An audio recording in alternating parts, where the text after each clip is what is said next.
begin where we left KYC and AML process, right? So we had done up till here, right? We completed this slide. So we have got few slides more, 30 more slides. So we would be completing it today. And then the only thing that would be left here is discussing about some of the regulations which came into KYC and AML domain. So those we would be doing once we are done with this slide. Once we are done with this complete slide, then we can go and do the regulation stuff that we were supposed to cover. As we discussed earlier, but we did not do it earlier, so we discussed about the regulation we will be doing. So as we were talking about customer acceptance policy yesterday, so when you look at the KYC process, we can divide KYC into broadly into four pieces. So one is called first is customer identification procedure, right? That is the first aspect of KYC, and then the second is customer acceptance policy. That is the second piece. Then the ongoing monitoring of customer transaction is the third piece, and the fourth one is the risk management.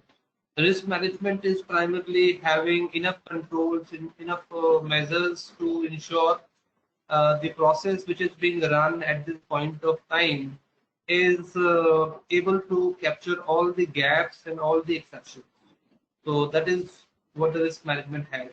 Okay, so coming to this slide, which is you can see my slide. You can see my screen. No, sir. Okay, 1 second. I guess screen share is not there.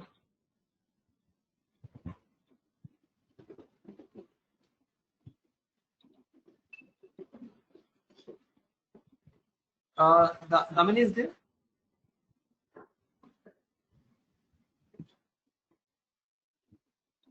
I think screen share, I'll have to ask her to make me the organizer because I'm not the organizer right now, so I will not be able to share my screen. Give me a second. Huh?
Sir, I make you the presenter.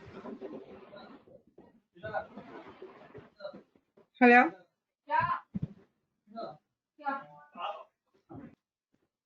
Okay, so I guess now you can see my screen. Yes, sir. Yes, sir. Okay. Okay. Okay, so we can see this is the slide we left yesterday, and we had covered till here yesterday. So we will start from here only.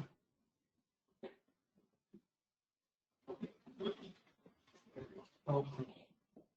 So what is customer acceptance policy? As we covered yesterday, also a brief about this thing. So this involves while an account is open for the customer. So customer needs to go through a certain terms and condition documents. Customer has to read through certain terms and condition document, and so a lot of things are mentioned under the terms and condition. Customer is expected to read them through. However, it is a general practice like people usually do not read them through properly and thoroughly. So that terms and condition and customer acceptance policy actually covers everything when the customer's account can be closed, when customer needs to disclose an information, when customer is supposed to give more information.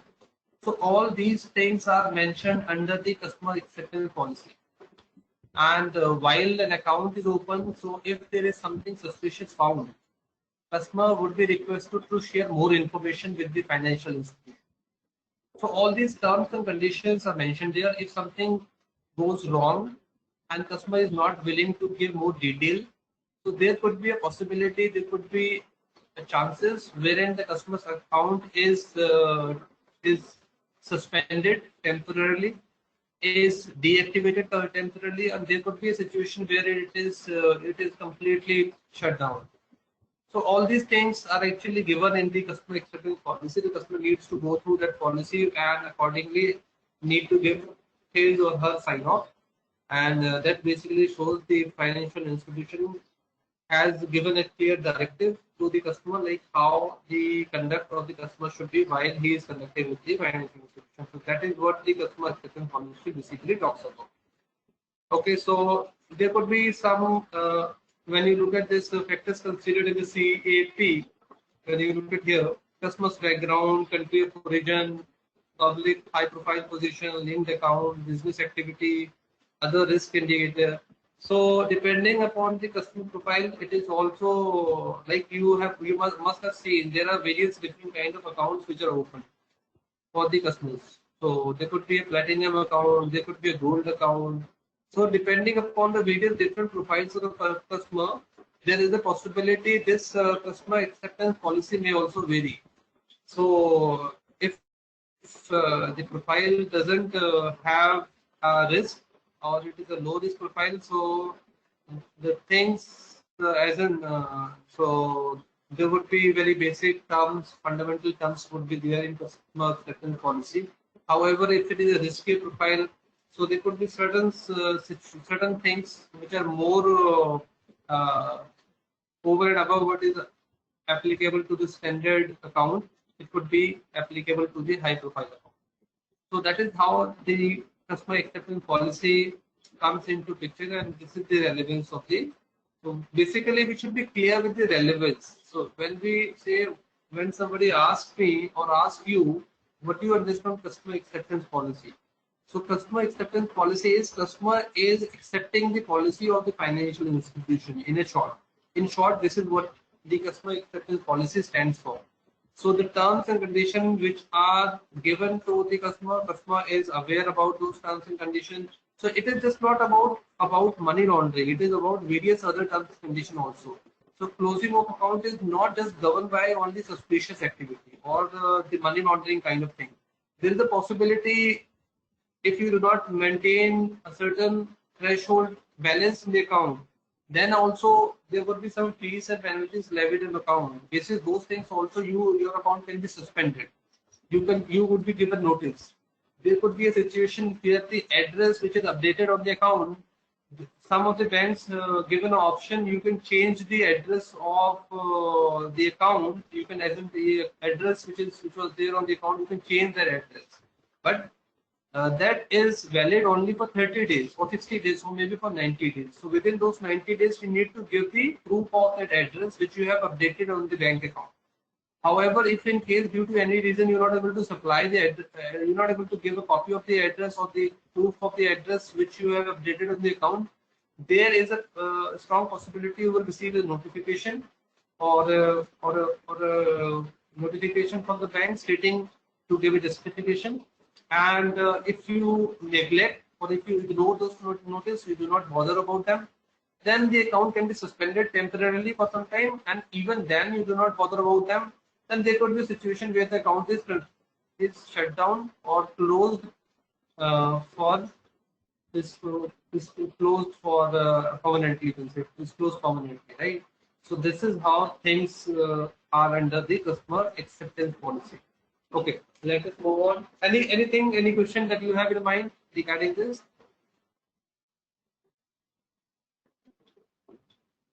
No, sir. Okay. Okay, so I move on to the next slide. So here we look at this customer acceptance policy and procedure should be commensurate to the level of risk of customer that we have already covered. A high risk customer such as a high net worth individual whose source of fund is unclear typically would have a more expensive due diligence procedure.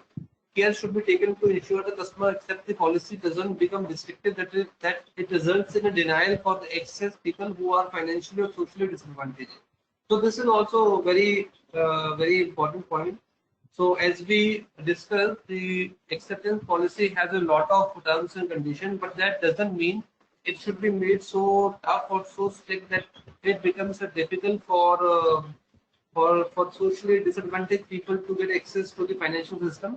It shouldn't be like that. It should be uh, you as a bank need to look at various things at, at its consideration while facilitating financial services to various different segments of the people in any jurisdiction or in any country, looking at how they can be a risk, how they should be, how they can be a risk to the financial system, and if they should be able to do some tweaking of the rules or maybe certain clauses which they have amended in the policies to cater to the people who are socially disadvantaged, and they can also be catered into the financial system. So there are various things. It shouldn't be so tough, so strict that a certain segment of people are not allowed to be part of the financial system. So as we talk about currently, or we're talking about digital India, we're talking about inclusion, financial inclusion, right? So financial inclusion is possible when the things are not too much restrictive. They are in a sense wherein you actually allow people, welcome people to come and join financial system, and wherever necessary you ask those questions. So if we look at the whole thing, KYC enable, one thing which is very clear to us is this thing as an this financial KYC AML or KYC thing is more for those customers who actually try to evade the financial system by disguising disguising the source of fund, by disguising the real source of fund. So the illicit funds which they obtain due to the illicit activity which they do. So if they try to hide the source of those funds, so it is more for them. So it is not for the people who are socially disadvantaged. But at the same time, the customers should be vigilant enough, should be very mindful that the people who are socially disadvantaged, if they become part of the financial system, they should not be allowed to be misused. Maybe other people misusing their account. So that should not be there. Okay.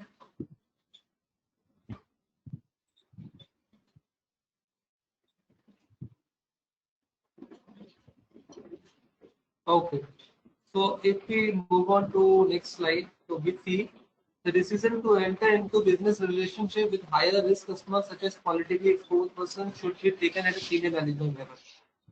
So when you offer banking service to people who are politically exposed, so these decisions are not taken by the people sitting at people at the lower level. So given there is a high risk and such profiles are considered to be a riskier profiles, so these decisions are taken by the senior management at the bank level. They give a sign off and then the whole process begins. Similarly, if you even go for even if you talk about taking an employment at an organization, we just take this example wherein you go and trying to take an employment at an organization, and you find you already have your brother, maybe father working at a very higher position in the same organization. So there could be some restrictions, right? There could be some restrictions or some rationale, some justification would be required before you are actually inducted in the organization.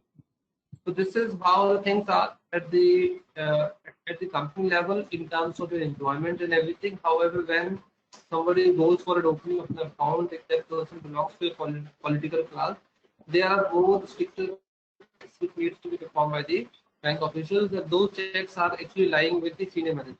So senior management is more responsible for performing those checks and balances, and then the sign off is given and the account is open for politically exposed. A bank should establish a risk-based systematic procedure for verifying the identity of a new customer. The relevant information should be accessible for purpose of information sharing amongst the banking groups, head office, branches, and subsidiaries. A bank should obtain appropriate identification information, maintain such information in readily retrievable form. So this is more about the same thing that we have talked earlier as well. So while we are looking this thing from the point of view of the customer acceptance policy, so while you are sharing forms or sharing information with your customer so that customer can sign them off, you may also ask for certain more information. It is not just you are just giving information, customer is signing them off. This is the risk profile of the customer. You may need more information, and that information may be required for the local reporting requirement and maybe for the other internal reporting requirement, or maybe the other regulatory requirement given the profile of the customer. So customer comes from the political background, then from the regulatory point of view also you would require certain more information, right? And those information are then further saved in a secure and retrievable environment. So that is again fall into the customer acceptance policy. Okay. Okay, let's move on. So customer due diligence process is quite similar here, which we have done earlier also. So we'll not be spending more time here. We can, I think, CIP we have done. CIP is it is the same thing.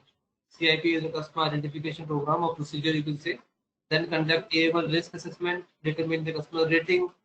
Then EDD. EDD is for those customers who carry the higher risk.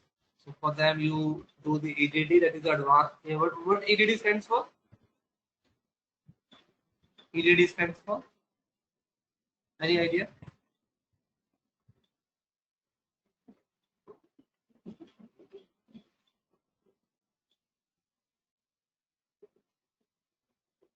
Anyone?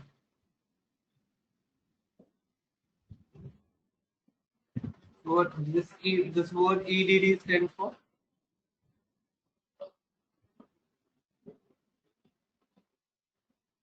No clue. Enforcement. So EDD. Yeah. Go ahead. Enhanced Yeah. due diligence. Okay, right. Is this Neha? Who's this? Yes, sir, Neha. Yeah, right. Absolutely.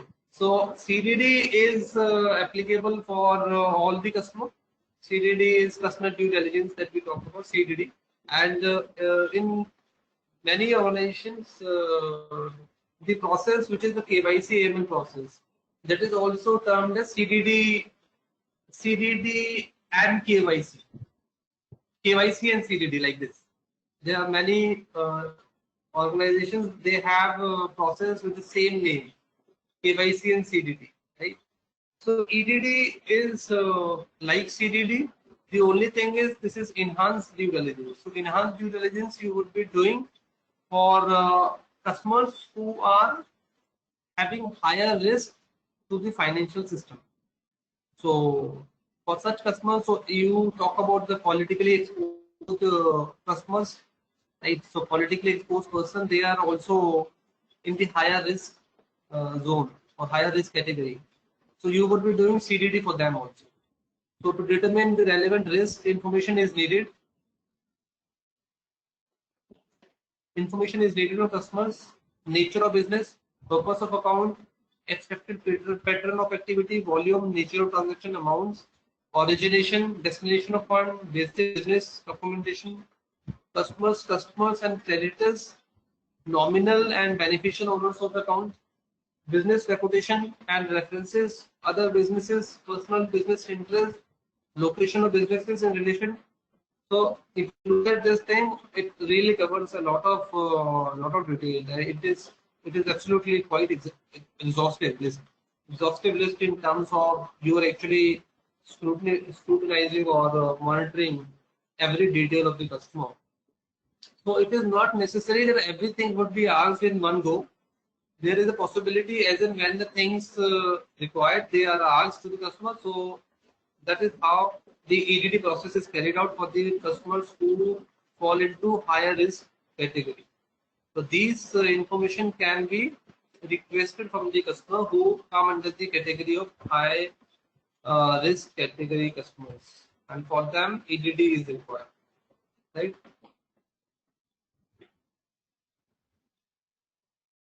Okay, so now let us talk about beneficial owner. So we just talked about the word beneficial owner. So here we have a slide which again talks about the beneficial owner. What is a beneficial owner? Can you just look at this definition and try to understand what does beneficial owner mean? What does it mean? Just read through the statement and take 2-3 minutes. Try to understand what do you understand by this.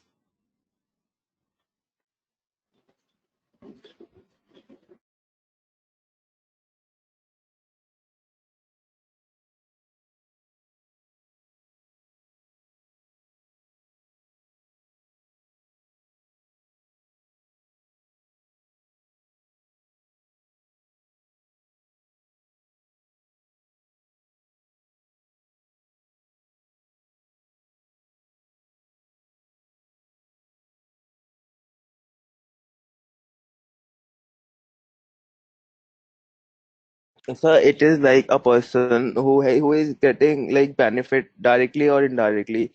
Sometimes it happens that a political, let's say a political exposed person opened the account of his relative to get the benefit, but just not to comply the norms of that KYC and strict policies, he just opened account from different name or from different person. Then he will be the beneficial owner, and the person whose account is that, so that will be like registered owner.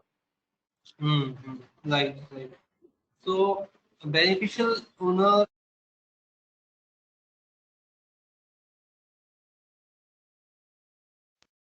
Sorry, it was on mute. So right, you're right. So one is you have opened up the account in the name of your relative, maybe in the name of your spouse, and then you are the one who are actually dealing or transacting into the account. You are the one who is using that account. So that is also going to definition of beneficial owner. So you are the beneficial owner, and the legal owner is someone else. So legally it is owned by the spouse or maybe the relative, and you become the beneficial owner. You are actually using that account, right? So that way it becomes a beneficial owner. Another way you can look at this thing, when a current account is open in the name of a legal entity, right? So there are beneficial owners, and those beneficial owners become, in a sense, if you own more than 25% of the equity in the company, you become a beneficial owner. So there could be one beneficial owner. At max, there could be 5 beneficial owners at max. So somebody who is owning more than 25% of equity in a company can become a beneficial owner, but legally it is in the name of the company, right? So everything goes in the name of the company. So there might be a possibility one beneficial owner is doing some suspected transaction, suspected activity in the account, and that can lead to a trouble for the whole company. When an action would be taken, or legal action would be taken, that would be taken against all the owners of the company, because it would be on the company.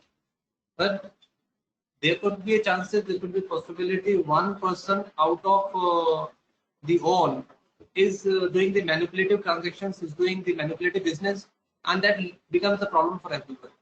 So that is how the beneficial owner and the legal ownership goes. So legal ownership is the one who is the legally owning the account, who's given the documentation and everything. And the beneficial owner is one who is actually using that account, who is actually conducting the business using that account. So that is how the beneficial owner and the legal ownership goes. Okay. So Okay, so when we look at this slide, the recent changes in CDD requirement of beneficial ownership, the beneficial owner shall have at least include for corporate entities a natural person who owns or controls the legal entity through direct or indirect ownership or control over a sufficient percentage of shares or voting rights. Percentage of 25% of plus one shares constitutes sufficient evidence of ownership or control.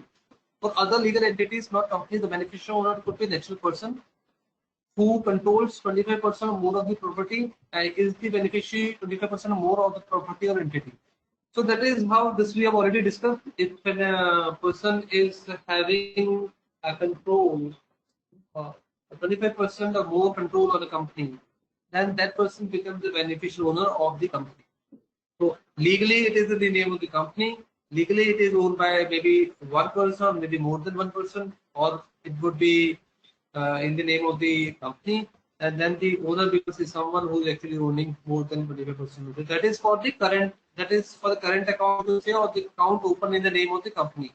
But if you look at from the point of view of someone who is a retail customer, and if that retail customer has got that account open in the name of his relative or in the name of his spouse, and then is able to use that account for any reason, then that is also would be termed as beneficial owner, or legal ownership would be different in that case. Fourth directive mandate the CDD measures identify and verify the customer's identity based on data from a reliable and independent source. Identify the beneficial owner and taking reasonable measures to verify his identity. Assessing and obtaining information on the purpose and intended nature of business relationship. Conduct ongoing monitoring and business relationship and ensuring the data maintained and kept up to date. So these are quite similar things which we have also done in for normal verification of the customer, but here it is bit heightened. So you are doing more of the KYC when it comes to the politically exposed person. It is more of the heightened KYC you're doing. Otherwise, it is quite same. We have also covered some part of it in the previous slide, wherein you're doing the KYC for the normal customers. Also, you need to perform all these measures.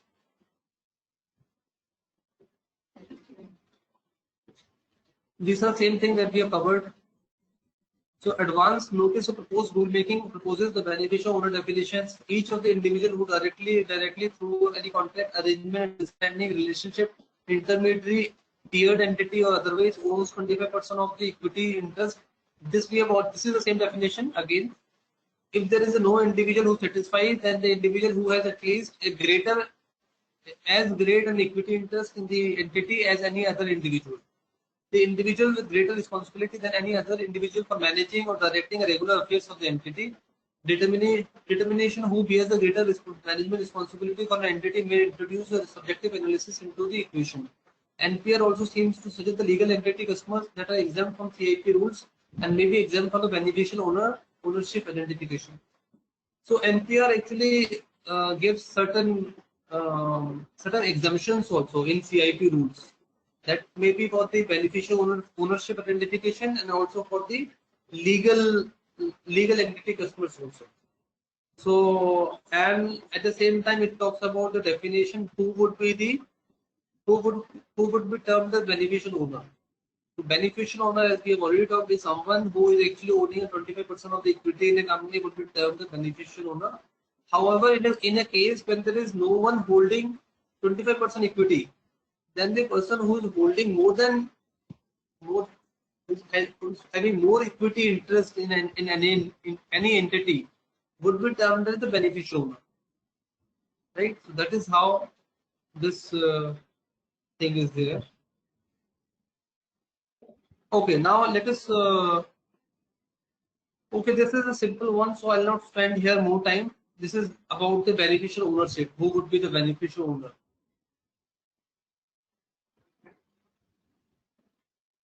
Okay, you can just move on if there is nothing much. We have already talked about 25% and everything, so it's simple one. It's not difficult one. Political exposed person, we have already done it. Who are called political exposed person? Any individual. Hello. Yeah, So actually, yeah. recently there was an update in Companies Act. According to that, any person who holds around, I guess, 11% or more than 11% is a beneficial owner.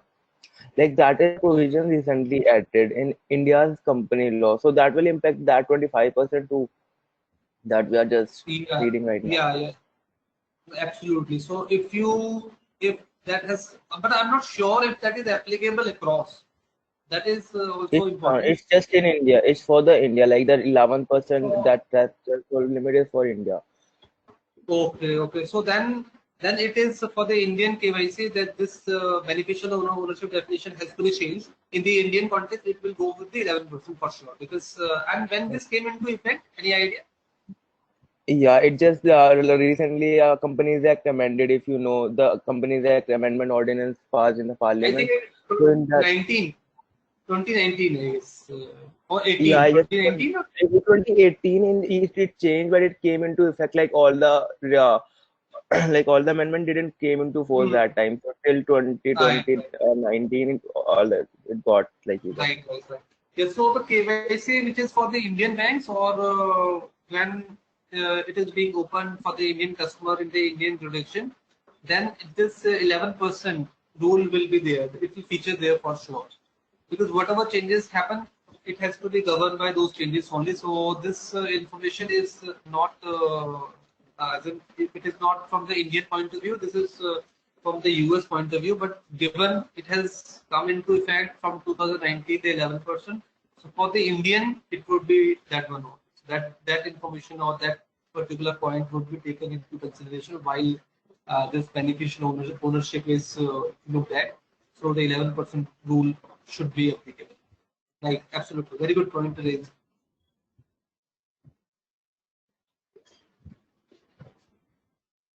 Okay. Okay, so I guess we do not need to spend much time here. We can just read it through, and we already know what politically exposed persons are. An individual who is or has been entrusted with a prominent public function.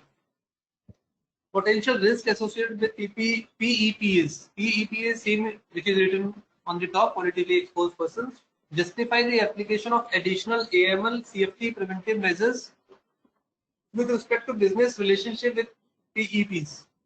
To address these risks, FATF recommendation 12 and 22 require countries to ensure the financial institutions and designated non-financial businesses and professions implement measures to prevent the misuse of financial systems and non-financial businesses and professions by PEPs to detect potential abuse if and when it occurs. A politically exposed person does not always mean an individual who directly holds public office. It also includes their immediate family members, close business associates, as well as any senior executives of the state-owned enterprises. Right? So this is very important from the financial institution point of view. Financial institution can be misused by people who are sitting at a, at a, at a position of authority, especially at the constitution position in any country for that matter, and they tend to have a bigger say. They have an upper hand in governing, making policy.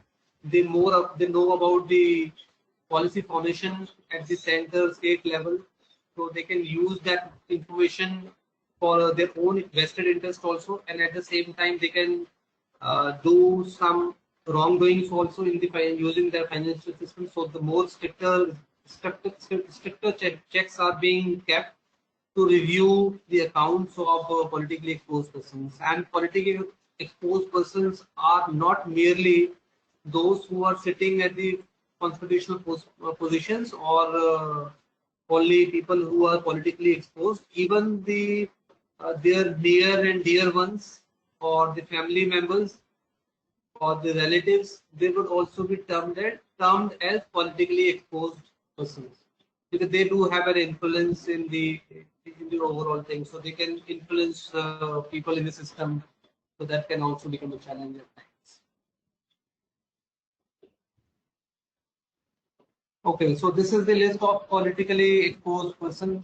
If you look at this thing, we can clearly see it includes lot of things here: members of parliament, heads of state, minister, assistant minister, Supreme Court and constitutional courts, So everyone which is there can be is termed as politically exposed person. So this is the due diligence process. So PEP attempting to shield his or her identity, behavior of PEP's position or involvement in business industry with which PEP is involved, business relation, transaction, product, service, customer specific, customer country specific. So these are the things which are to be tracked while the KYC is being done. So KYC, as we discussed, is not something just an account opening. It is an ongoing thing. So all the information which is given on the slide has to be monitored, has to be checked for the politically exposed person, how that politically exposed person is behaving in terms of the business he's doing with the bank and the relationship he holds with various other customers overseas or in the domestic market, and depending upon the transaction which is doing from his native country to the overseas country. So everything, if he's trying to shield some of his identities, trying to shield some funds, so it covers all those things that we have done. Designated non-financial business and professions. Any business or profession that pose a money laundering risk but cannot be classified as financial institutions, right? It's very simple. So what DNFBP stands for, this was there on the first slide also. If you look at this slide, here also it was talked about DNFBP, right? So what all financial institution will come under this term DNFBP? So this is designated non-financial business and professions. So it can be other than the one who are directly involved or part of the banking system. So if there is a company like Paytm, though they have come up with the Paytm payment bank also, but before they were actually part of the payment bank, they were giving a wallet service to the customers, right? So though there is a limit or a threshold, you can say that threshold is the amount by which a customer can, with that limit only, a customer can transact from one account to another account or do that business in a given day. But even that limit, if you look at that limit, there is a risk involved into it.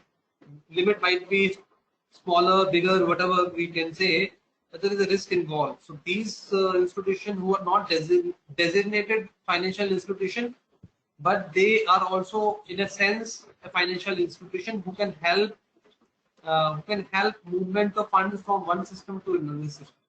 Maybe not internationally, but domestically they help moving funds. Paytm, Freecharge, MobiKwik, all these wallet services. So they are one of the financial institutions who are not termed as banking institution, but they are also the financial institution, non-financial institution, you could say, in a sense, who are helping smaller retail customers or even business customer also, because Paytm, if you look at the Paytm business model, they also help customers or small customers who are doing business open up a business account also. So that way they can become a risk also. So they also need these financial institution who are not directly come under the purview of banking regulation, but they can become a potential risk to the whole financial system in money laundering and all other aspects. So any business or profession, as the definition goes, any business or profession that poses a money laundering risk but cannot be classified as a financial institution. So the example which I gave you is just for the understanding. So it can be more. It is just not limited to these, or there could be many cooperative banks also. If you look at the cooperative banks are not under the purview of RBI regulation. They not come under the banking regulation. So you would be having a fair idea about the PNC bank. If you know, or if you are following the PNC bank story, so do you have any idea what the PNC bank customers are facing right now? If you compare PNC bank and the Yes Bank fiasco, the two bank fiasco that happened in the recent past, what similarities or what dissimilarities you find in these two banks or in these two things, these two a downfall of the bank? What difference you find in uh, these two banks going down or going bankrupt, you can say in a sense, but not bankrupt, I would say, because as of now, none of them have filed bankruptcy, but they really lost a huge sum of money or that goes in, that has gone into NPAs and all other stuff. Any idea, anything that comes to your mind about the PMC Bank and the Yes Bank? What difference you find in these two banks? Do you find any difference?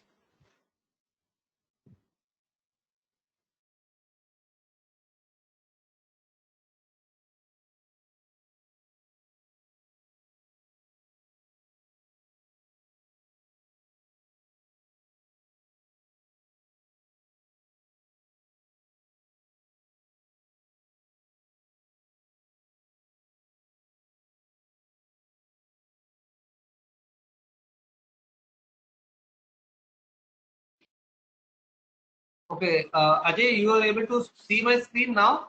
Not, is it not visible to you?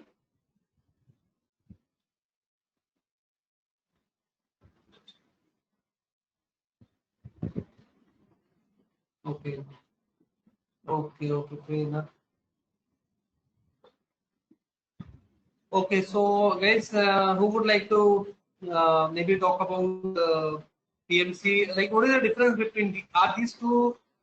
Are these two really the bank? Yes Bank and PMC both are the same kind of bank, or there is some dissimilarities in these two banks? And what are the what issues the customers are facing for these two banks?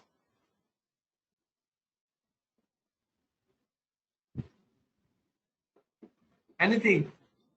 Because if we look at these two from that point of view, then we have more clarity on designated non-financial business and professions.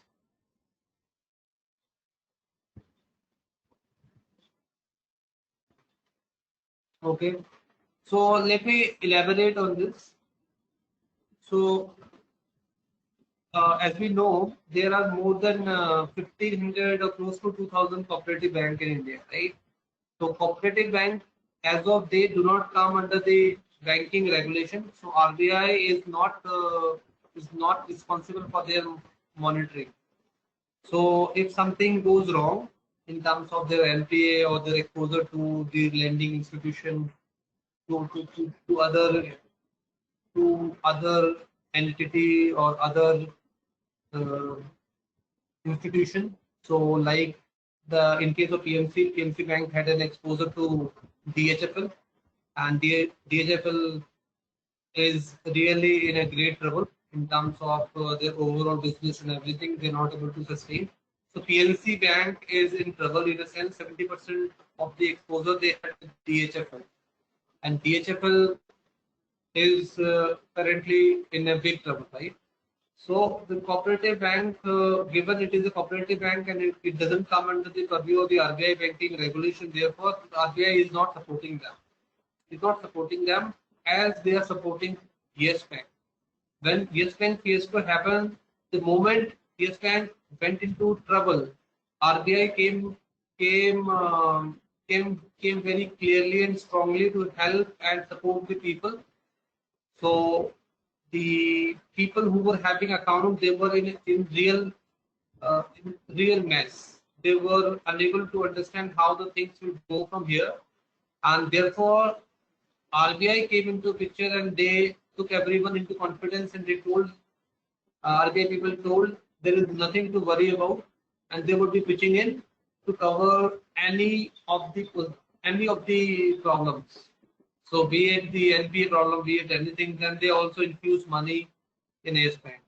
So this is a difference. It's a very stark difference in these two banks. So if there is some financial institution who's providing financial services, but if they're not registered with the central bank would not be helping them out. And that is the case in the PNC Bank. PNC Bank customers are suffering heavily. There are many customers who are not able to withdraw their money right at this point in time as well. There are a lot of restrictions already put in on PNC Bank. So if we compare two banks, similarly, there are many institutions who are providing you financial services, but they're not listed. Therefore, there could be a risk involved. So that risk can be from the customer point of view also, and customer might be using those loopholes and those financial institutions for money laundering and for other things, other activities also. So it is both a risk. It is just not a risk for the customer. It is also a risk for the financial system as a whole as well. Okay, let's move on.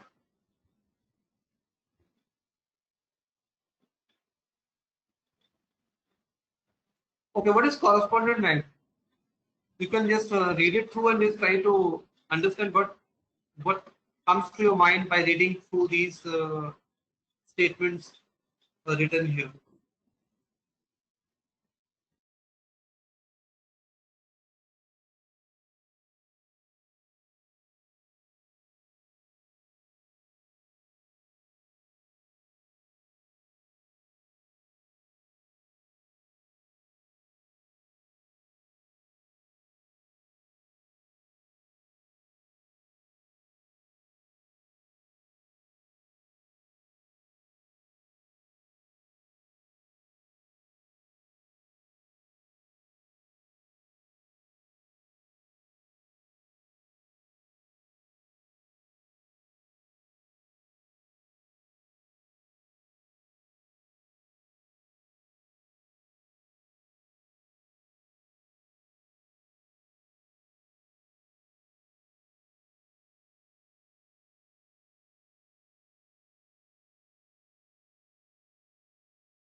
Yeah.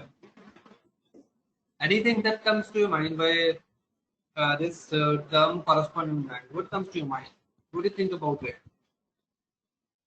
What is a correspondent bank? Anything?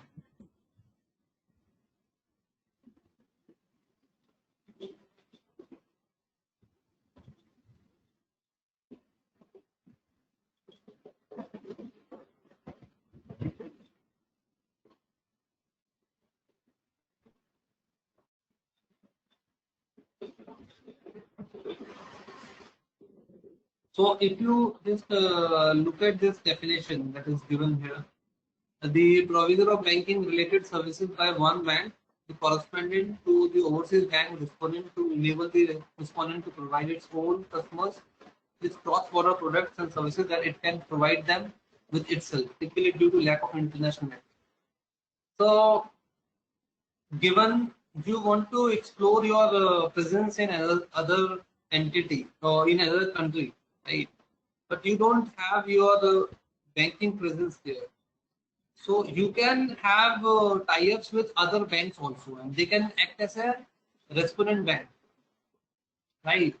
And they can offer services which you want to offer them. You have got substantial amount of customer in other geography, and they don't have they want to deal with you directly, but you don't have your presence there. So they become a respondent overseas bank, and they can deal with a bank which is not your, as in you do not have your presence directly there, but you can tie up with the other bank, and that way you can enable your customers who are present there to get your services, and that becomes the respondent, and you become the correspondent bank that way. Okay.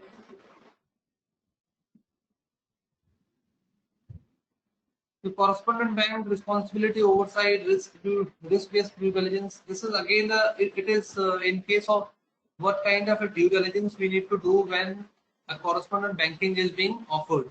So that is, it is more or less the same kind of the risk due diligence we need to carry out. When you are doing, you need to check the geographic risk, you need to check the customer risk, you would look at the product and services offered, regulatory status and history, AML control, business ownership, management structure, franchise, subsidiary, and affiliate.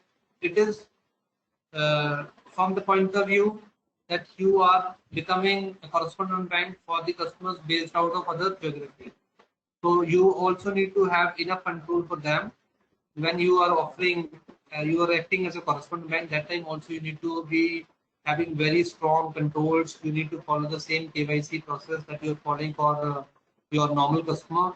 Rather, in this case, it would be more stricter given you are offering your services with the help of another bank which is based out of other geography. So this time, the oversight and your entire due diligence process should be far better or far stricter compared to the normal case where you have your own presence, you are able to monitor the transactions of customer directly with your own systems and everything. So in this case, when you are actually going ahead and doing the providing a correspondent banking, so then you actually need to be more mindful about the KYC and the AML guideline that is followed by the bank. So that is why the correspondent banking is relevant and more critical in a sense.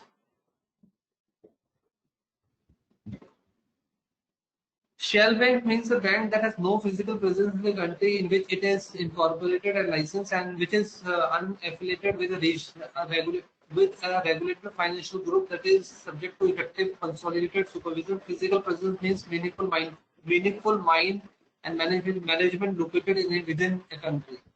So Shell Bank is basically, you can say there are certain financial institutions who start giving financial services to the customers of that region. However, they do not have anything approved by the central bank in that country. So they are offering financial services to their customers, right? But as such, they don't have licenses, they do not have approvals, and they are not governed by the central banks. So those banks would be termed as shell bank. So they start giving financial help, not financial help, rather financial services to the customers, and they start taking deposits and start using the money of the customers. But at the same time, if you look at their status as a financial institution in that country, they are not an approved financial institution. So they are functioning as a shell financial institution, as a shell bank, like shell companies we have. So there is no such company existing when you call shell company. So you have formed a company that's a fake bogus company you have made. Similarly, shell bank means you start collecting money from the customers by giving some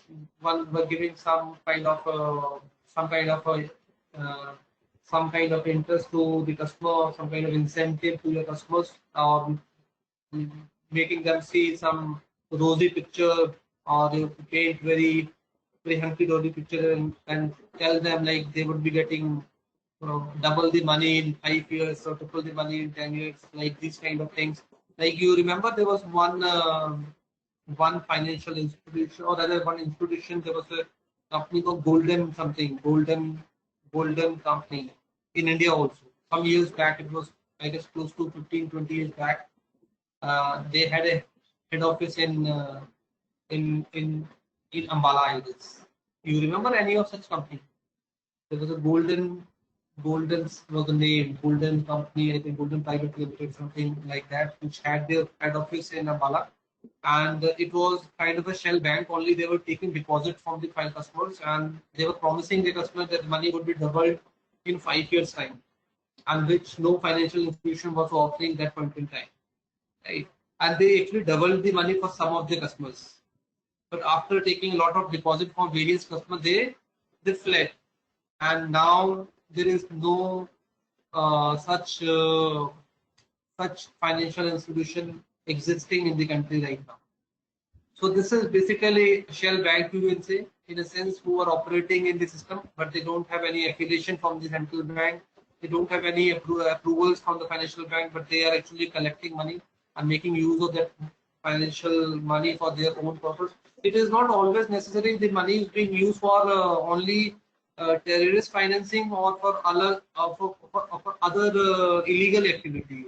It is also possible the money is channelized and used for maybe making another company which is promoting real estate or which is having another business. That is also possible. So they are able to collect money from one end and able to use the same money for some other purposes. It is also possible that way. So shell company and many political people also make shell company. Anything you have in your mind you want to talk about maybe about the same thing? Any question maybe you have, or maybe anything you want to comment about the shell company or anything that whatever we have discussed so far?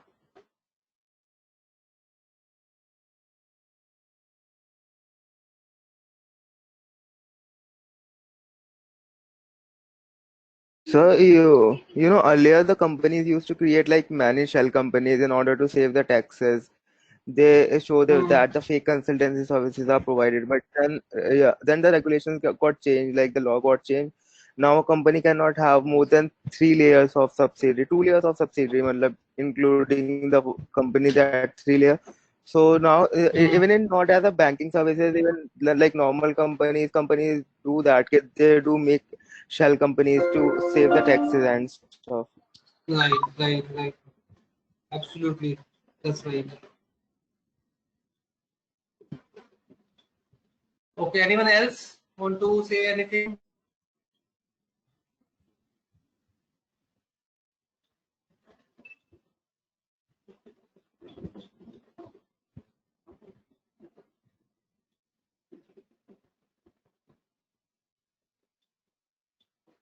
Okay. So let us we can take maybe 5 minute break and we'll resume at 3:45.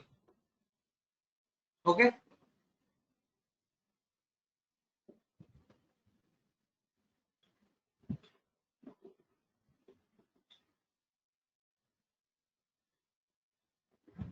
Okay.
Okay, can we resume?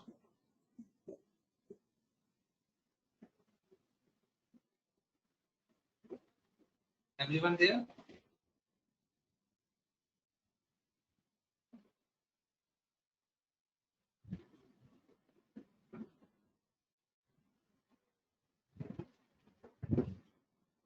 Yes, sir. Okay.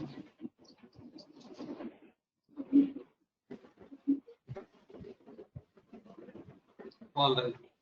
So now we have got only few slides, so we will be doing it in another half an hour or so. Any question before I start? Any question, anything that you have in your mind, maybe?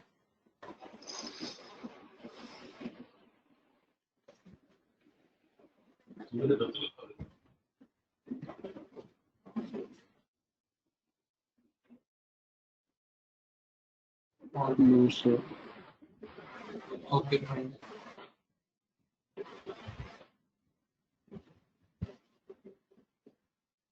All right. So enhanced due diligence that we're talking about for quite some time now. So what does it include, and where does it actually uh, applicable? So one is, we know, when the politically exposed person, we know this we have already done. There the enhanced due diligence will come into picture. And other than that, when the account is open as a trust account, when it is open as a nominee account, when it is a fiduciary account, certain corporate account, introduce business, non-face-to-face customers, correspondent banking, right? So accounts opened by intermediaries. So when these kind of accounts are open and these kind of services are offered, so you can say then it is not a normal customer due diligence that it would be done, but enhanced due diligence would be done. So enhanced due diligence will cover more of, you can see here that diligence will include more of the more controls, and it will be applicable for these kind of customer or these kind of accounts. So if an account is open for a politically exposed person, then it will go into advanced enhanced due diligence. Similarly, if it is a corporate account, then an enhanced due diligence would be applicable. And if it is a correspondent banking account, again, enhanced due diligence would be applicable. Right, so that is how things are. So enhanced due diligence, you can look at this slide, it is very clear, and we should be clear like when all a normal customer due diligence, which is applicable for all the other customers, and when enhanced due diligence actually features in. So it features in when these kind of an account comes into the picture, when these sort of account are being banked, then enhanced due diligence will come. Okay, so banks should have adequate controls and procedures in place so that they know the customer with whom they are dealing. Adequate due diligence on new and existing customers should be a key part of these controls. So this is how inadequate due diligence can take a bank to. So if there is inadequate controls or due diligence performed by the bank could be at a risk. And the risk could be reputational risk, it could be legal risk also, it could be operational risk also, and it could be concentration risk also. Concentration, you know, like the same sort of account with the financial institution, same kind of duplication is happening with the financial institution. So that is a concentration, you can say, and which can lead to a significant loss, financial loss to the bank. So in the beginning slides, we saw like the when bank was not able to abide by the uh, anti-money money laundering laws, they were heavily fined. There were huge amount of penalties levied on the financial institutions, and it really goes into millions, billions also at times if it is not followed on the repeated on the repeated occasions if it is missed, then it may really become very severe for the financial institution in terms of the penalties which is levied on. So okay, with this I move on. So financial institutions should be required to undertake the customer due diligence, establishing business relation, carrying out operational transaction beyond the designated threshold. there is a suspicion of money laundering or terrorist financing, the financial institution has doubts about the veracity or adequacy of previously obtained customer identification data. So in all these situations, when there are any sort of suspicion, any kind of suspicion which a bank official has with the customers they're dealing with, then they can ask for further information, right? So these are the situations given here, and with these situations, if bank feels more information, more documentation, more justification is needed, the bank can ask for the customers. Customer due diligence shall be conducted according to a risk-based approach that we have done. So here are the simplified and enhanced due diligence, and then the standard. So we talked about kind of due diligence as in the risk-based approach that we talked about. So three different approaches we have, and the different approaches we have are simplified, standard, and enhanced. Simplified is for those who are who have zero risk or no risk customer. Standard is for those who have a moderate risk, who fall into the moderate risk category. They are the standard due diligence would be followed for them. And then the enhanced due diligence is followed for those customers who have or who are supposed to be in a higher risk category, right? So the purpose of a risk-based approach is to adapt the setup of a bank in order to identify, assess, monitor, manage, and mitigate money laundering and terrorist financing risk. So this one thing is KYC and your money laundering is more of a theory-based thing. So here you need to be remembering those rules, laws. You should be having a thorough understanding. And whenever there is a update like the one which Jeff talked about, the this beneficial owner thing with the percentage is 11% in India. So all these regulations which are coming into picture in the domain of KYC and AML, one has to be really well versed with them, and it is a process or a domain which keeps getting updated every now and then. In every 6 months, you may be finding something new or something is being tweaked. So this is you can say a good or bad part about the KYC process, because the rules and certain changes are quite natural to this process. Okay, moving on. Relationship manager who is in charge of business relationship should complete the KYC before entering into business, during the business, and protect the relationship with the customer. So this is a simplified process. Customer due diligence involve identify the customer, identify, know the purpose and intended nature of business relationship, conduct ongoing monitoring of business relationship to ensure transactions are consistent with the institution's business relationship. So this is a very standard thing that we have, or you can say a simplified one. Then customer risk rating. Then we come to the rating. So there is a rating assigned to every customer. Identify risk, assessing the risk, managing risk. Rectification is the looking at the profile of the customer. If it is a high profile, low profile, medium profile, according to risk rating is given. Then a due diligence is conducted for those customers, and it is an ongoing process for every customer.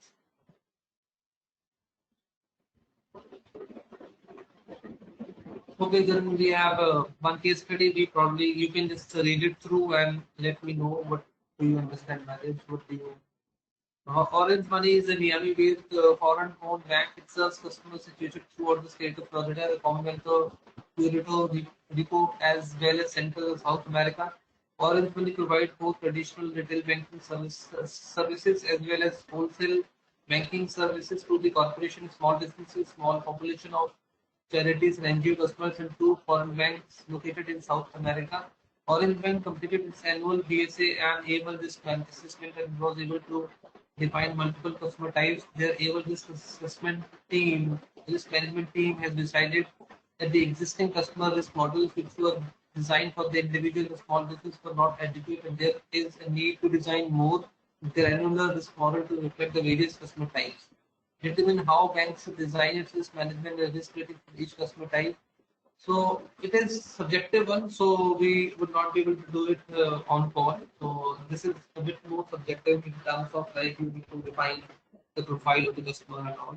So this is just on a case study and a subjective one, so we will not be spending time here. We'll just move on. Simplified enhanced due diligence. So this is the type of risk that we have with the customer. We can designate the customer a low risk, medium risk, high risk profile customer, and that is done by every financial institution. Low risk individual other than high net worth and entities whose identities and sources of wealth can be easily identified in transactions in whose account by and large conform to the known profile. So this would be this kind of a customer would fall into a low risk category. When an individual whose source of fund can be identified, they can be easily traced, and they can be easily known. So such profile would fall under low risk category profiles, right? And then you can just look at these examples. So what all profiles would actually fall into low risk profiles? So while looking at this example, we can really see salaried employees whose salary structures are well defined, people belonging to lower economic strata of the society whose accounts show some balances and low turnover. Current government department, government-owned companies, regulators, and statutory bodies. So are the uh, these are the bodies or the individuals who would be termed as low risk profiles, and low risk rating would be assigned to such uh, such account holders. Okay, so let us move to second slide. Next slide. Customers that are likely to pose a higher risk than the average risk to the bank may be categorized as medium or the high risk depending upon customer's background, nature, the location of activity, country of origin, sources of fund, and the client profile, etc. Persons in business, industry, or trading activity where the area of his residence or place of business has a scope for history of unlawful trading business activity. Right? So such profile would be falling into medium risk profile. Level 2, L2 is medium risk, where the client profile of the person opening the account according to perception of branch is uncertain or doubtful, dubious. Right? So this is also one of the profile that will fall into. So these are the examples given. Which all profile will go into L2, which will go into L1, and which will go into L3. So L3 is the next, that's the high risk. High risk, you can see branches may apply enhanced due diligence measures based on the risk assessment, thereby requiring intensive due diligence for higher risk customers, especially those for whom the source of funds are not clear. Examples: customer requiring higher due diligence may include non-resident customers. That could be, then the second is trust, charities, NGOs, organizations receiving donations, firms with sleeping partners, and those with a dubious reputation as per public information available, companies having close family shareholding or beneficial ownership, high net worth individual, politically exposed, non-face-to-face customers. So these profile would be termed as high risk category profiles. So the category is given by the financial institution. So determining the kind of business which a customer does with the bank. If they fall into this kind of category, then it would be high risk. If they fall into this kind of category, they would be low risk. If it is this kind of profile, then it would be into a low risk, and this would be medium. Sorry, this would be medium. Okay, now coming to various laws that we have that came into picture. So we would be talking about them: the Bank Secrecy Act, then the Money Laundering Control Act, Financial Crimes Enforcement Network, then NISO, really Anti-Money Laundering Act, and Money Laundering Suppression Act. Then we have suspicious activity report and the US Patriot Act, which came into 2001. So broadly, if we look at these laws, they are quite overlapping to each of them, because the original objective of all of them is to curb the money laundering practice, which is being followed across the globe by various institutions or the individuals who are involved into illegal criminal activities. So the overall objective is to stop the use of money laundering. We can just talk about them. Okay. So uniting and strengthening America. So this is more from the America point of view. So these laws. So we would be looking at these laws now. So with this we complete this AML KYC presentation. So now we will move to the laws that we need to read through. The same one that we discussed on the last slide. Let me open another presentation where we have these laws.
Okay.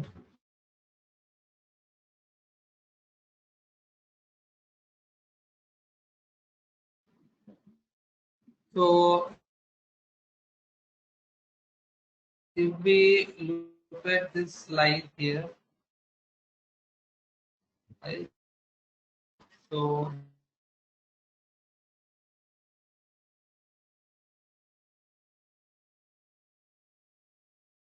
the first law, that is Bank Secrecy Act, that came into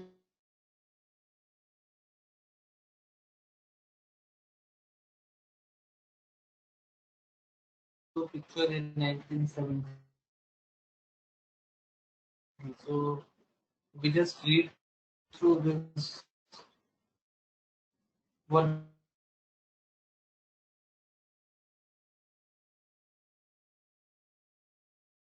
This Bank Secrecy Act talks about. Anyone who would like to read it through?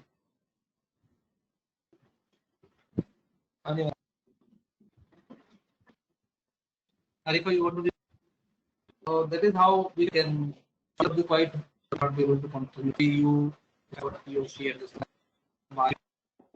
Arifa, would you like to read it?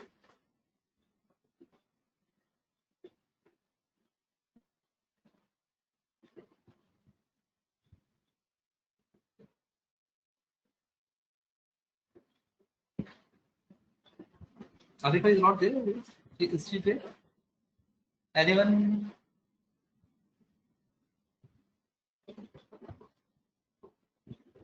Okay. Is it okay now? Is it fine?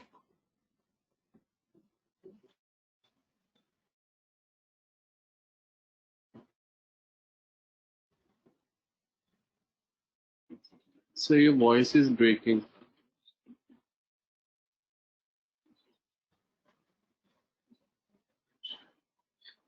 Hello.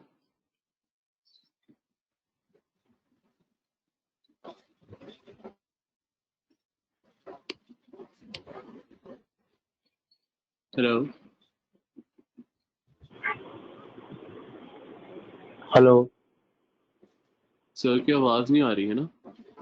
Yeah. Hello Yeah.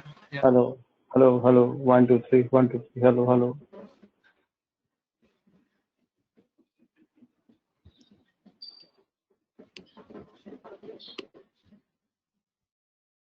Okay. So is it okay now? Is it still not okay?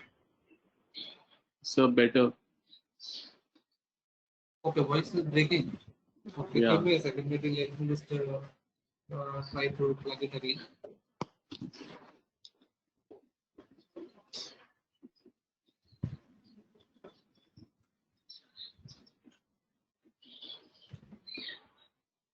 Yeah. Yeah. Is it okay? Fine. Yes Better? sir. Yeah. Yes sir Yeah.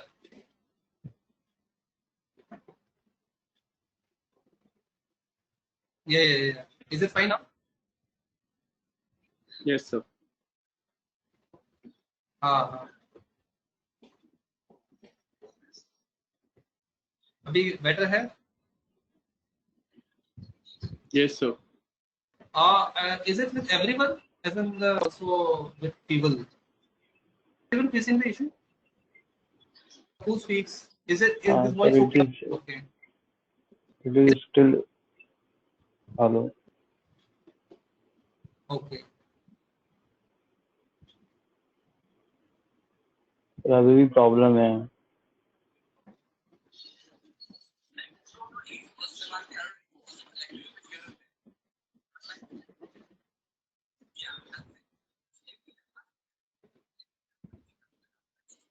एक बार maybe कोई और try करके देखे. Maybe you can just read it through. I can see like if it is breaking, it's your case or not. Now it is okay sir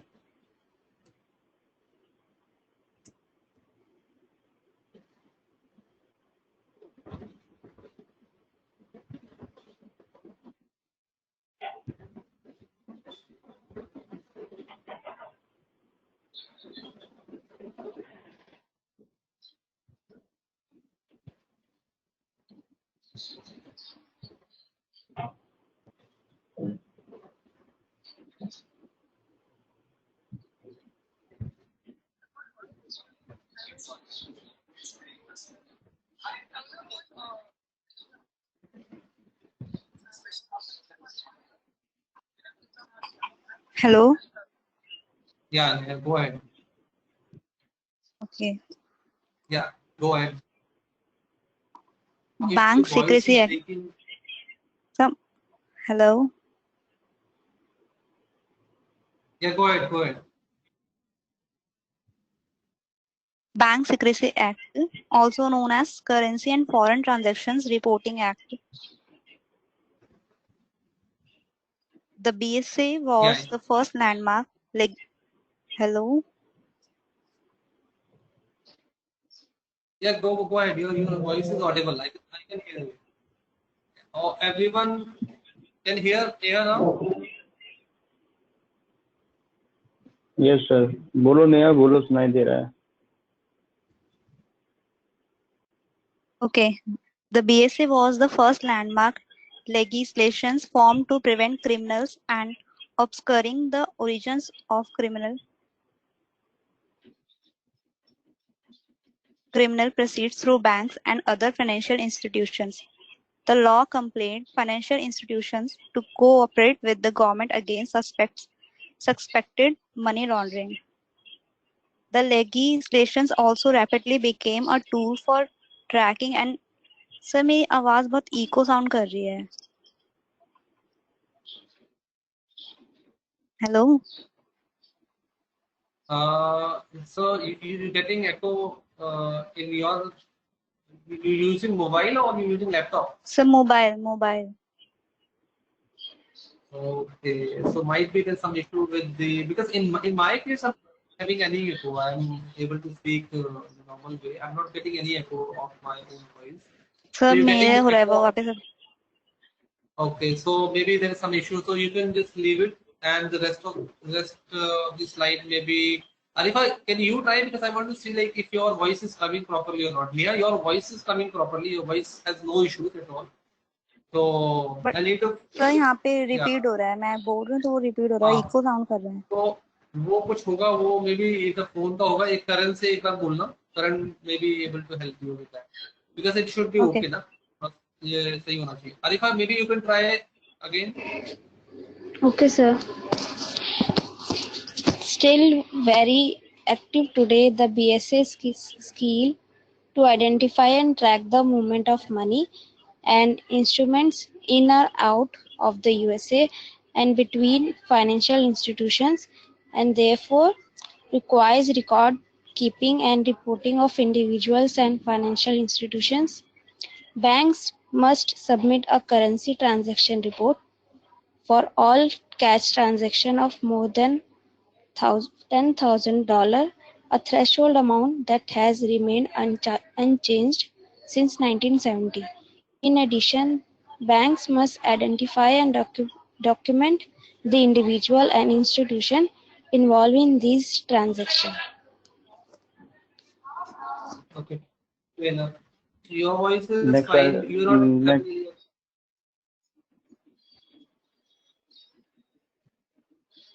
Yeah. Yeah. Who's speaking?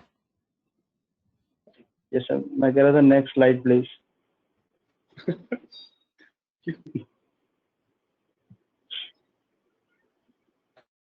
Okay, so your voice is fine, Arifa. So you are getting some echo, or is it okay at your end also? Yeah, is it? Yeah, yes, sir. It's okay. I can speak properly. Okay, fair enough. So guys, But now आप, uh, आ, आ, आपकी आवाज थोड़ी echo sound कर रही है. क्या आवाज echo हो रही है क्या?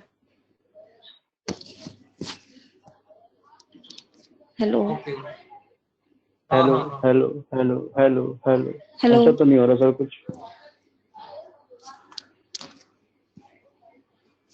नहीं, अभी तो मैं कुछ बोल ही नहीं रहा.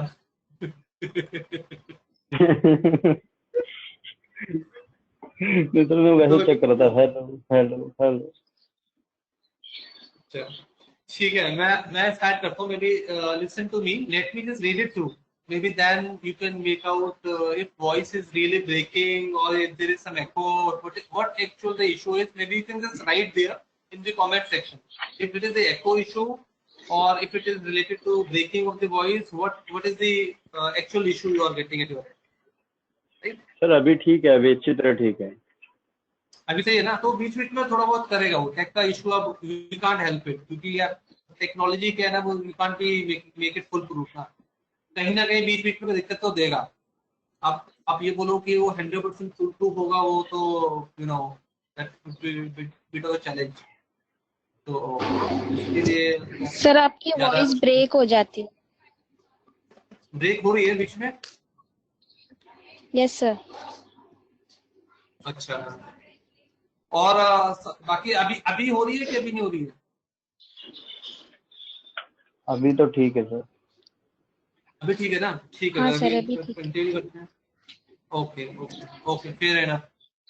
Okay, so this is the first regulation that is came into US in 1970, right? So this regulation is about Bank Secrecy Act. So Bank Secrecy Act is basically talking about transactions which are of more than $10,000. They should be reported and they should be they need to be investigated. They need to be monitored. So if we just go through this, known as the Currency and Foreign Transaction Reporting Act. This is also known as Currency and Foreign Transactions Reporting Act. This particular act is also termed as Currency Foreign Transactions Reporting Act. BSA was first landmark legislation formed to prevent criminals from obscuring the origins of criminal proceeds through banks and other financial institutions. The law compelled financial institutions to cooperate with the government against suspected money laundering. The legislation also rapidly became a tool for tracking and intercepting terrorist funding. They is still very active today. BSA seeks to identify, track the movement of money and other instruments in and out of the USA and between financial institutions. Therefore, requires record keeping, reporting for individual and financial institution. Bank must submit a currency transaction report for all cash transactions for more than $10,000. a threshold amount that has been remained unchanged since 1970. In addition, the banks must identify and document the individuals and institutions involved in these transactions. So the objective of this law is to identify the criminal proceeds, to identify the source of funds which are available with the financial institution. If those funds are genuine fund, if those are the legal fund, if those have been laundered from one institution to other institution. So the objective is to actually have a fair check and balance on the transactions which are actually happening with the help of the financial institution in the USA. So if there is, and these are the random checks, practically it is not possible for anyone to do a check for every transaction apart from the financial institutions who are doing the KYC and AML thing. So if you talk about the financial institution, they do need to monitor every transaction with a certain threshold, like the one that is given here, $10,000. So $10,000 is a threshold for a transaction to be reported at the to the regulators or to the bank authorities or the official authority. Then every transaction to this threshold has to be monitored by the financial institution, right? And apart from this, they would be having their own, as the bank would be having its own checks and balances, due diligence, which will be performed by the bank. Not only the criteria which has been prescribed by the regulation, but also the other checks and balances would also be performed by the bank to ensure there is no fraudulent activity happening with by their financial institutions. So this Bank Secrecy Act is still in existence, and the threshold amount, which is $10,000 is still the same in this as per the Bank Secrecy Act, and if there is a threshold of $10,000, that has to be reported. Okay. Moving on. Okay, then there is another law, that is Money Laundering Control Act. If we look at this one also, it is quite similar to the Bank Secrecy Act. It is just a certain more aspects were added. Money Laundering Control Act of 1986 made money laundering a federal crime.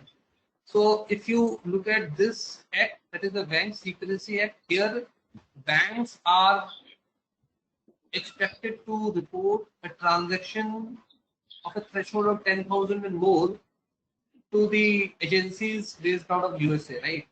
However, here if you look at, it was made an act. Money Laundering Control Act means it was made. This became an act if it was found that money has been laundered or misused from the financial system. Then it becomes a problem. It becomes a crime. It becomes a crime for the country, right? That is how it was perceived in this act. The Money Laundering Control Act of 1986 made money laundering a federal crime and aimed to encourage foreign corporations toward eradicating the drug trade. Additionally, the law set reporting requirement for payment transmissions of more than 10,000, not limited to cash transactions, stiff penalties and forfeiture provisions. As a result of this law, assets in cases of BSA violation became vulnerable to civil forfeiture, meaning they could be seized whether or not anyone was charged with crimes. The law also compelled banks to follow and maintain BSA reporting and record keeping requirements. So BSA we have already done. BSA is the Bank Secrecy Act. So as per the Bank Secrecy Act, reporting and record keeping both were required for a transaction worth $10,000 and more. So reporting and record keeping were needed.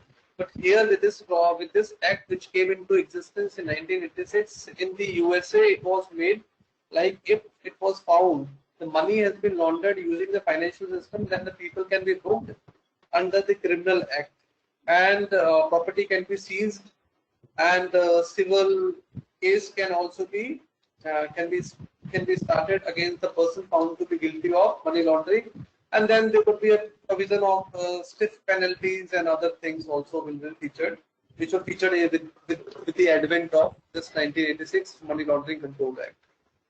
Right. So as such, you do not need to remember them by heart, but you should be having a fair idea when you are working, especially for the people who are working in the KYC profile, or when you're going for the interview of the KYC profile. Then also you need to be clear with these laws, what the law talks about, and you should have a fair knowledge what the law does, how when it came into existence, and what was the purpose of bringing that law. So all these points should be known to you.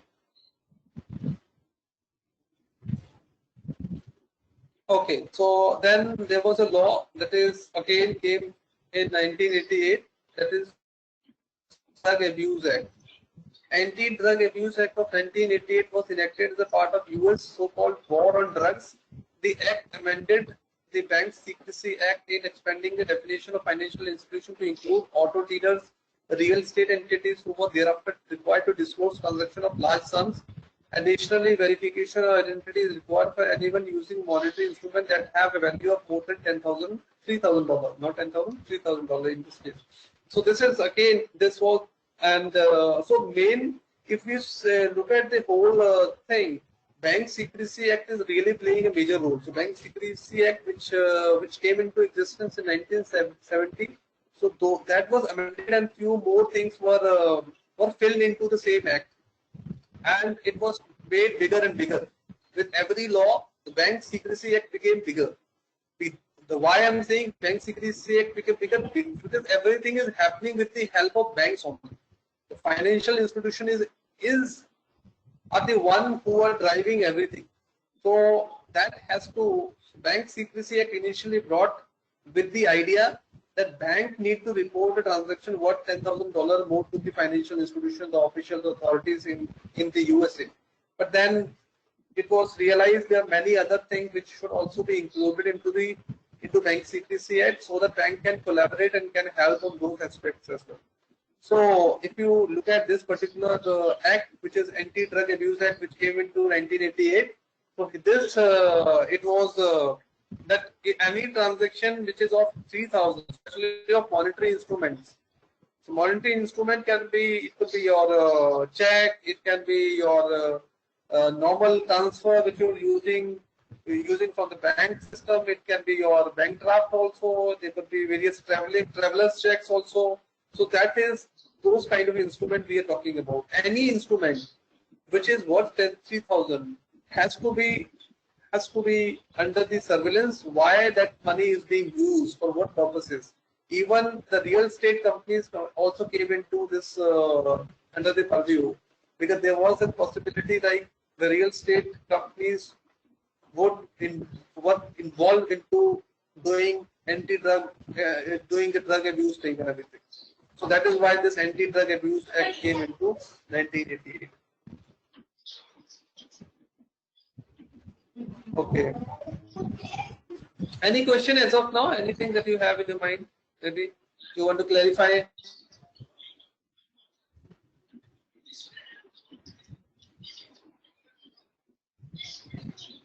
No, I have This one is- question. Yeah. Go ahead. My question is that do we have to learn all this act that you are जो आप हमें बता रहे हो, तो और ये हमको ये अपना इंडिया का एंटी मॉनिटरी जो एक्ट है उसको देखना जरूरी है, जैसे PMLA एक्ट हो गया. No, you will have to read these acts as well when you would be part of your KYC team, and if you're dealing with US, right? If you're dealing with US, then you need to have a good knowledge about these acts, because these acts are more from the US point of view, and majority of the financial institutions that we have in India which are working, they are from USA only, and some are from UK also, and some from the Europe also, like the one that you guys are now working. You're going to be working with Saxo now. So Saxo has its presence in Europe, right? So Europe and UK regulations would be quite interlinked, I will say. because as of now UK was part of Europe only, right? So just this year only they have been separated from European Union. So that way, I will say this would be important because when you would be working into KYC profile, you would be dealing with USA client for sure. USA is the center for everything which is being done. So I'm sure no matter which financial institution you talk about, big, small, they are doing transaction with the help of USA, and majority of the export and trade is happening with the help of USA. So maybe the volume is not huge. That may happen.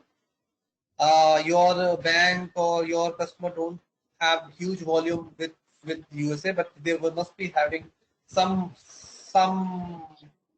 transactions in the USA also, right? So if that is the case, then you would be required to learn them also. Then the local regulations would be required. If you are helping maybe Indian customers, like the PMLA Act, your Preventive Money Laundering Act, right? PMLA law that you talked about, that is more from the India point of view. But if you go by any of the regulations, right, be it your Indian or be it your US, the essence of those regulations is quite similar. It is just few things would be here and there, like the transaction threshold would be 10,000. Here it could be 5,000, right? So those things could be different. Otherwise, if you look at the purpose of those laws, more or less they would be containing the same details, same things which the other country law would be. So that way, you go through any one law, then if you read, maybe you are helping customers of Indian origin, then you just need to just have a one reading, and you would be able to understand what that law talks about, what is the essence of that law, and everything would be very easy to understand.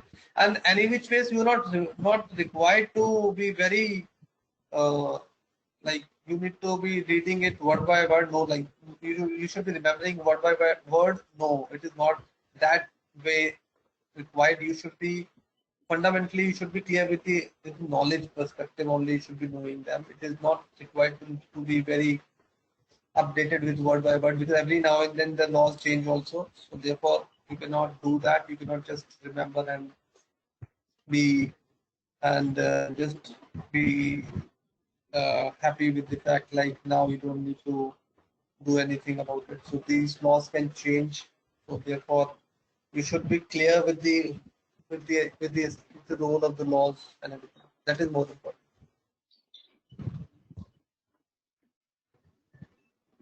All right. So Bank Secrecy Act. Then we have done. Okay, this we have done. Then we have done this also. Then this also.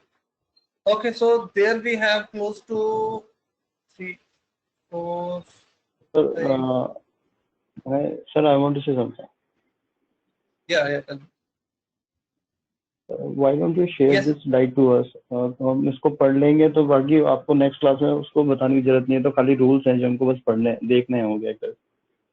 Yeah, absolutely. So this is what I'm going to do, because we have almost done, right? So what I'll do, I'll just share it with you guys. You can just read it through, and maybe if you want to have some doubts and anything, then we can discuss for 15-20 minutes in another class, in the next class, right? Okay sir, ऐसा ये ठीक है. Okay है ना? तो उसमें हम 15-20 minute, आधा घंटा, जो भी जैसे भी ठीक रहे. अगर if you need more time, we can do that also, but I will share it with you guys, and that way you can just read it through once, and then we further can take it up in the next class if something is not clear. Okay guys, so today we are done, and any question before we wind up, before we close the class? Is Damini ma'am there? Yes, guys, I'm there. Ma'am next time से please timings थोड़े please सुबह की अपूर्व, कर मैं दो. Timing एक बार check करूंगी सारी चीजें का, क्योंकि सबके शेड्यूल्स प्रॉपर बने हुए हैं. तो मैं कुछ ना कुछ करके, मैं अमित सर से सेशन से पहले बात ही करी थी, उनको मैंने बताया. तो बाकी रेस्ट मैं एक बार चेक करती हूँ, accordingly I will update you guys by Tuesday. Ma'am क्योंकि कहते हैं थोड़ा उनको भी सहने दो ना ये दर्द, सब दूसरे सह रहे वालों हैं को भी। दर्द, मैं सुबह 7:30 के दर्द सह रही हूँ। अच्छा